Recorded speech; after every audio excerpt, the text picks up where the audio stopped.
Olá, gente, tudo bem? Meu nome é Vanessa, tá? Eu faço parte do PIBID, do Instituto Federal daqui de Poços de Caldas, tá? E essa semana eu vou estar acompanhando vocês nessa matéria, tá? Nós estamos na primeira semana e o nosso tema é domínios morfoclimáticos do território brasileiro. Essa aqui é a capa do livro de vocês. E o que são os domínios morfoclimáticos? São a combinação de um conjunto de elementos da natureza, relevo, clima, vegetação, que se interrelacionam e interagem, formando uma unidade paisagística. Meu Deus, você falou grego. Nada mais é que a paisagem que nós vemos, né? É tudo que está naquela paisagem ali, cada elemento se relaciona. É o relevo, é o clima, é a vegetação, um se relaciona com o outro para formar aquela paisagem. Mas quem foi o responsável por classificar os domínios morfoclimáticos? Foi esse geógrafo e geólogo, Aziz Absaber. Ele nasceu em 1924 em São Luís do Paratinga, São Paulo. E desde criança ele sempre observou a paisagem e observava cada elemento, como cada um interagia um com o outro. Ele veio de uma família muito pobre, porém seus pais o incentivaram a estudar. E foi através dos estudos que ele começou a viajar e realizou diversos estudos sobre o relevo e a interação com os demais elementos do ambiente. Com esses estudos, ele classificou os domínios morfoclimáticos, que são domínio equatorial, domínio dos cerrados, domínios dos mares de morro, domínio das caatingas, domínio das araucárias e domínios das pradarias. Vamos ver o que cada um é. Bom, o domínio da Amazônia é o maior domínio do Brasil, né? É conhecido por terras baixas. Por quê? Porque nessa região nós temos depressões relativas. O que é depressões relativas? São depressões em que é contado não a nível do mar, certo? Mas no nível da própria região. E essas depressões relativas têm a deposição de sedimentos, superam o desgaste de suas formas. Tá? Então, nós temos sedimentos ali, rochas sedimentares, né? Então, uma região muito rica. O clima predominante é o equatorial. Vocês já devem ter visto, né, no ano passado, que o clima equatorial ele é um clima quente e úmido e de baixa amplitude térmica. O que é amplitude térmica? É a variação de temperatura. Né? Então, nessa região, há uma baixíssima variação de temperatura. A temperatura ela é quase constante no ano todo. Os solos são considerados de baixa fertilidade, porém, os solos de várzea são muito férteis. Meu Deus, o que é solo de várzea? São solos que estão presentes na beira dos rios. Né? Então, aquele solo ali onde o rio corre é um solo extremamente fértil, certo? O principal rio da bacia amazônica é o rio Amazonas e seus afluentes. A vegetação é predominantemente a floresta amazônica. Bom, o domínio morfoclimático do Cerrado é o segundo maior do Brasil. Está localizado na região central do Brasil. O clima é predominantemente tropical continental. O clima tropical continental é um clima quente, porém ele é um clima seco e possui uma alta amplitude térmica, certo? A vegetação predominantemente é savana, certo?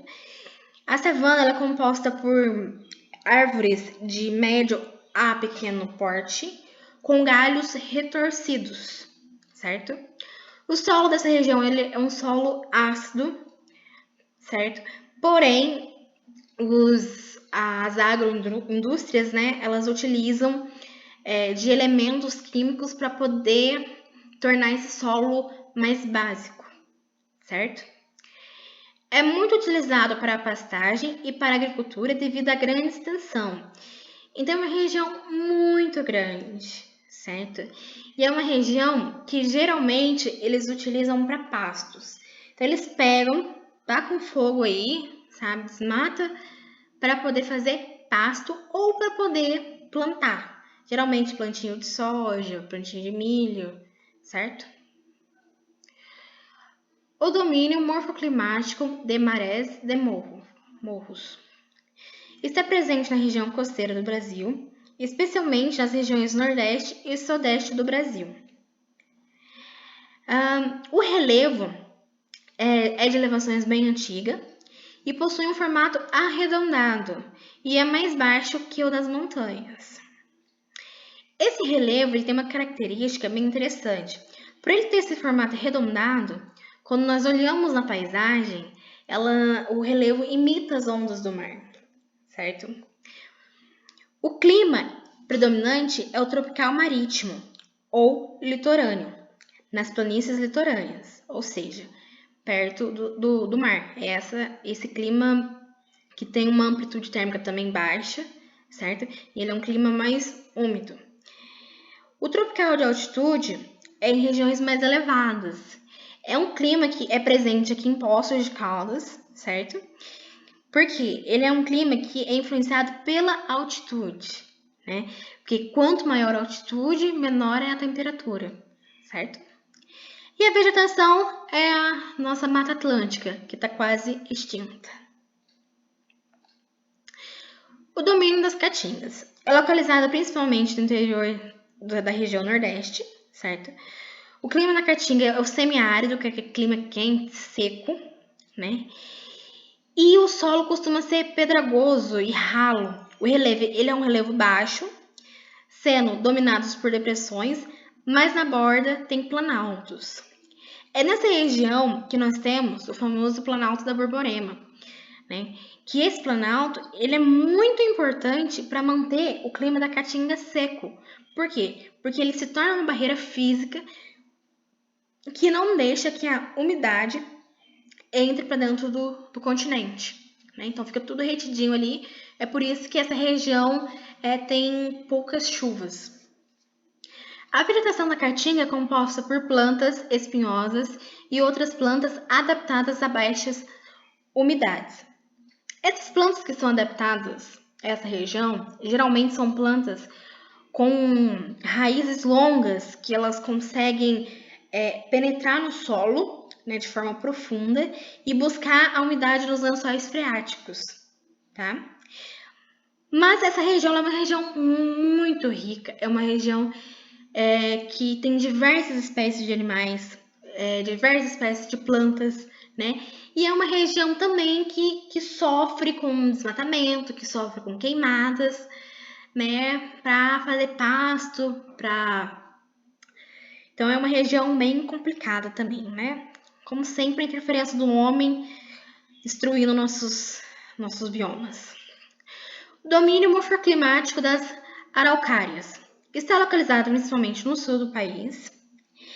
É um clima temperado do tipo subtropical.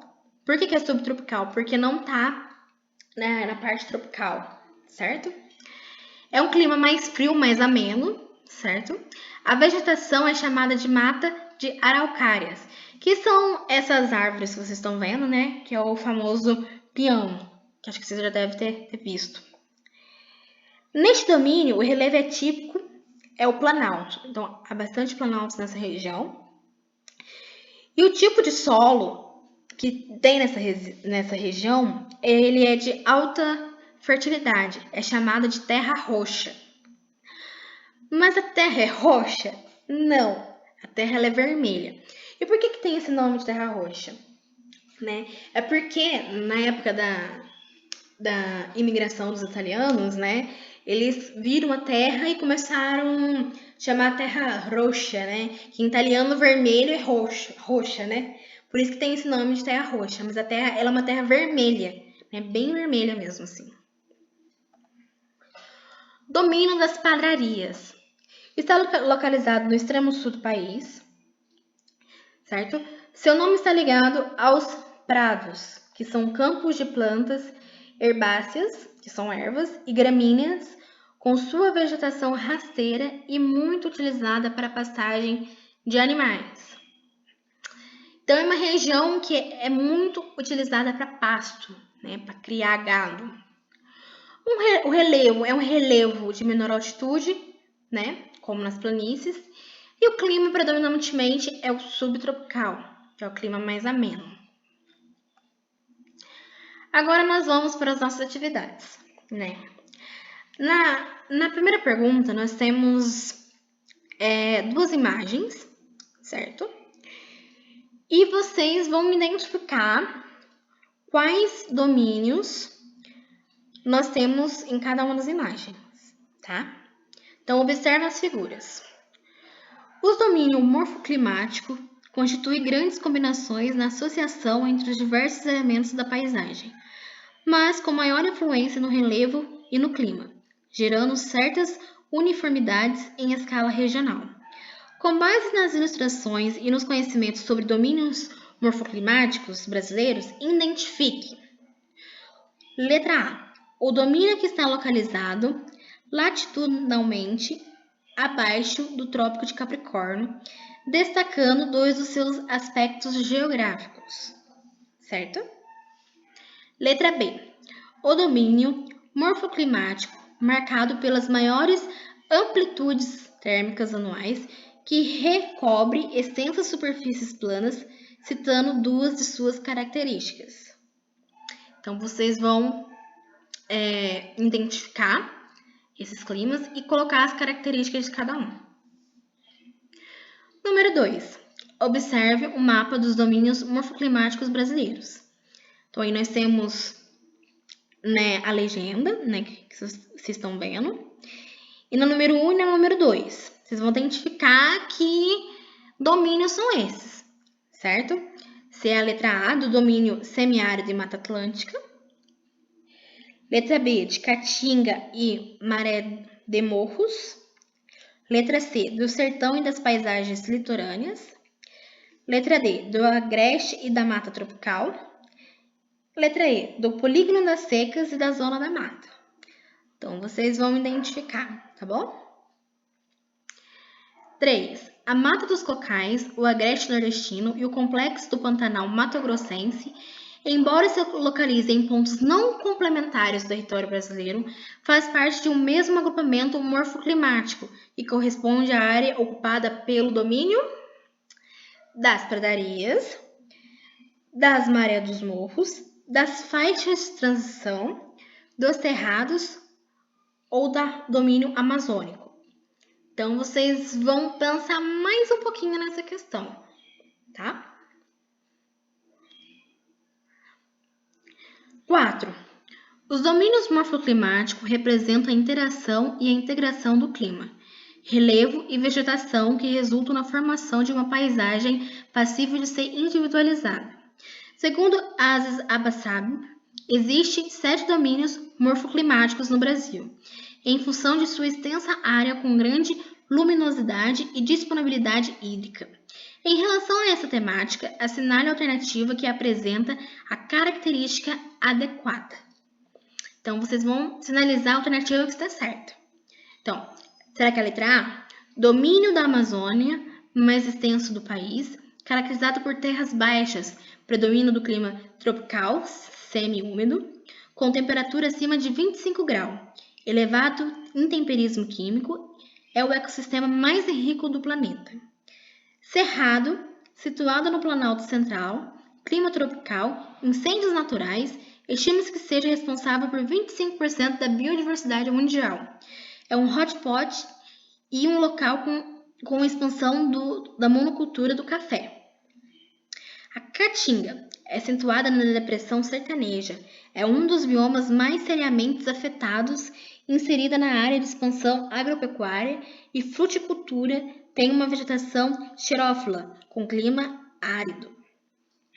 Maré de Morros, predomínio da Mata Atlântica, presença de formas aciclofoliadas em meio laranjas ou serra, formada pelas terras baixas do Sudeste. Possui estruturas cristalinas. Letra E. Araucária, formada por planaltos da região sul do país. Áreas de clima subtropical, com temperatura média de 25 graus e chuva mal distribuída. Vegetação heterogênea e folhas acicofoliadas, e resta apenas 4% da vegetação original, de acordo com o IBAMA. Utilização da agricultura, terra roxa e pecuária intensiva. É uma questão um pouquinho mais complexa, tá? Então, assim, se vocês tiverem alguma dúvida, vocês tiverem algum termo que vocês não conseguirem achar, vocês podem estar entrando em contato comigo, tá bom? E a quinta questão é uma questão da Unifenas, né? E aí vocês vão fazer uma interpretação desse mapa, né? Nós temos uma rota traçada, certo? Então, considerando o trajeto A e B no mapa, um turista que se deslocou de Manaus, no Amazonas, até Recife, Pernambuco, terá presenciado ao longo de sua viagem vários aspectos singulares que envolvem as inter-relações dos domínios morfoclimáticos brasileiros. A seguir, foram apontados determinados aspectos naturais que abrangem alguns domínios morfoclimáticos brasileiros presenciados pelos turistas ao longo do trajeto A e B. O que vocês vão fazer? Vocês vão ler 1, 2, 3, 4 e vão ver qual que está correta, certo? Então, a primeira, domínio amazônico com clima equatorial, floresta equatorial e terras baixas com grande sedimentação, é correto? Domínio das caatingas com presença da formação cristalina de áreas depressivas intermontanhas e domínio do clima semiárido? Não sei, né? Pode ser. Domínios do cerrado, presença de grandes chapadões, solo ácidos e predomínios de clima subtropical. Domínio das pradarias com clima tropical, depressão interplatálticas denominadas cochilas, subtropicais, vegetação perinofólia. Então, vocês vão assinalar qual alternativa que é correta. Gente, então é isso, tá? Em caso de dúvidas, vocês podem estar entrando em contato comigo pelo meu e-mail, tá? É vanessa.carneiro@ifsudminas.edu.br, tá bom? Até a próxima. Espero que vocês tenham gostado do vídeo e que ajude a vocês nesse ensino remoto, tá bom? Um grande abraço, gente!